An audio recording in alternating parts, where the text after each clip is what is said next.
Hello guys, nood tayo ng TV guys.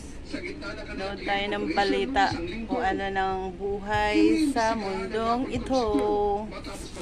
Okay, time to dinner na guys. Nood muna tayo ng balita. Dahil sa maling pagbabarada ng motorsiklo sa harap ng istasyon ng pulis. Sabi ni Ko, wala raw siyang intensyon. Grabe init panahon guys. Mainit ang panahon.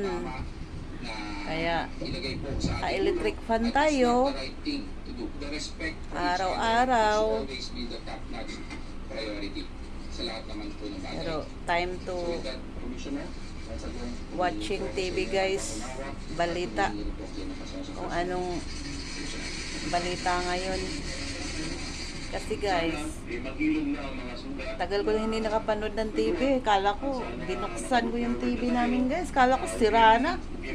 Tagal na hindi nabuksan. Puro na lang reels ang inaatupag ko guys.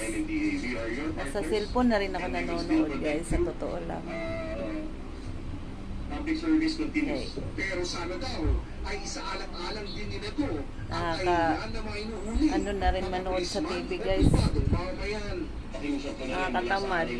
Puro cellphone ang ating pinapanood. Kahit sa YouTube guys, sa cellphone ako nanonood. Tapos always reels video.